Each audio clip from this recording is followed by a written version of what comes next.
पूर्व रंग समाप्त हुआ। चलो अब जो कुछ भी सीखा है उसका अभ्यास करो। और हाँ, यह नवीन प्रयोग है, जरा भी चूक नहीं होनी चाहिए।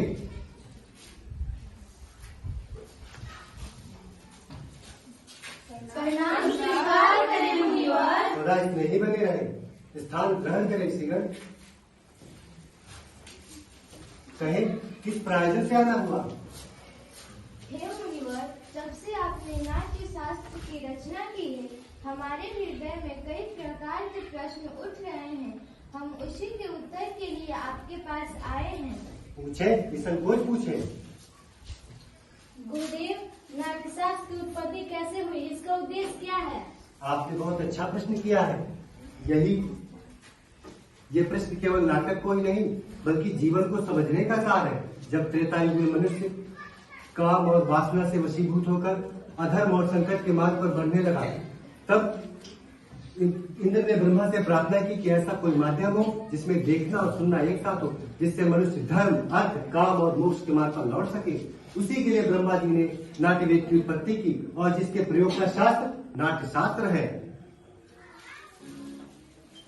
लेकिन गुरुदेव, वेद तो ज्ञान के भंडार है, जगत का रहस्य छिपा है उनमें वेद स्वयं में इस नया वेद क्यों? इसलिए कि वह समस्त जन के लिए सुलभ हो, जन समाज को नाटक के माध्यम से शिक्षा के मार्ग पर, धर्म के मार्ग पर ले जाया जा सके। इसी मंगल उद्देश्य के साथ ब्रह्मा जी ने चारों वेदों को लेकर नाट्य वेद की रचना की है।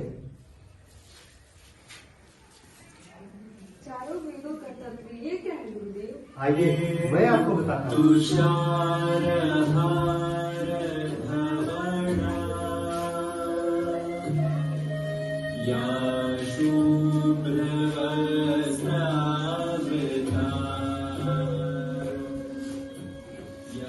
नाटक में ये पाठ सुन रहे थे आप, इसे ब्रह्मा जी ने ऋग्वेद से लिया है और इस मधुर गान का आधार सामवेद है।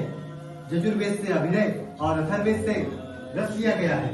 चारों वेदों के अंगों को लेकर नाट्य वेद की उत्पत्ति की गई है। गुरुदेव, तो क्या नाटक केवल देवताओं के लिए बनाया गया है? नहीं, यही संशय दानवों ने ब्रह्मा के सामने रखा था। तब ब्रह्मा जी ने कहा था कि नाट्य शास्त्र तो सबके लिए है। यह देवताओं, दानवों व मनुष्य के सभी शुभ अशुभ कर्मों को दिखलाने वाला है। इसमें तो त्रिलोक ज्ञान कीर्तन है। नाटक दुख, थकावट तथा शोक से पीड़ित लोगों को विश्राम देने वाला होता है। इसमें समस्त रस, समस्त भाव, समस्त शास्त्र, शिल्प और कार्य का सन्निवेश है। ऐसा कोई ज्ञान नहीं, ऐसा कोई कार्य नहीं जो नाट्य में न दिखे।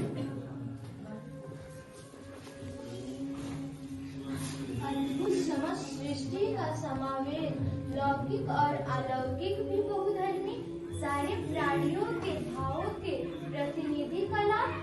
हाँ ऋषिगण, नाटक तो समस्त कलाओं का उद्गम है। या फिर कह सकते हैं समस्त कलाओं का संगम।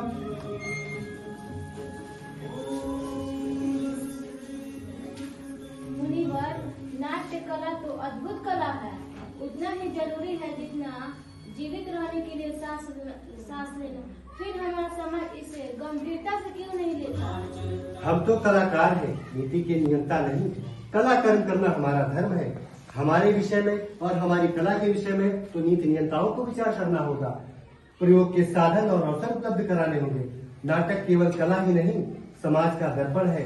रंगमंच कला है। रंगमंच जाति, धर्म और भौगोलिक सीमाओं से परे जाकर समग्रता में मानवीयता की बात करता है। रंगमंच आज भी समाज में व्याप्त विषम परिस्थितियों को दूर कर समाज में समता का भाव लेकर आता है, और ये भाव निस्संदेह इस धरती को स्वर्ग बना सकता है। निस्संदेह मुनिवर, कलाविहीन समाज तो पशुओं का समान होता है। इसी आशा और अपेक्षा के साथ कि समाज कला और कलाकारों को वो स्थान दे जिनके वे अधिकारी हैं, मैंने नाट्य शास्त्र को पंचम वेद कहकर पुकारा है। पंचम वेद समस्त वेदों का ज्ञान। ऋषिगण, मेरे रंगकर्मी पुत्र अपनी प्रस्तुति तैयार कर आपकी प्रतीक्षा कर रहे हैं। चलकर नाटक का आनंद लीजिए।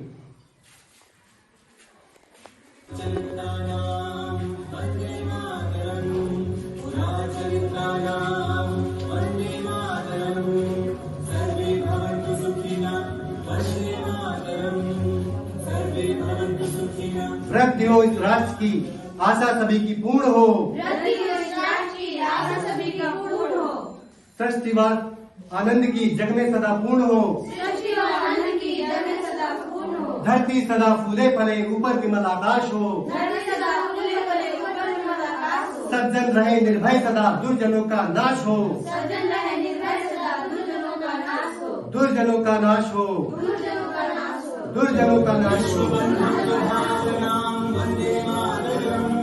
विश्वबंधुत्व भावना वंदे मातरम। योगः कर्मसु कौशलम वंदे मातरम। योगः कर्मसु कौशलम वंदे मातरम। वसुधैव कुटुम्बकं वंदे मातरम। वसुधैव कुटुम्बकं वंदे मातरम। वंदे मातरम।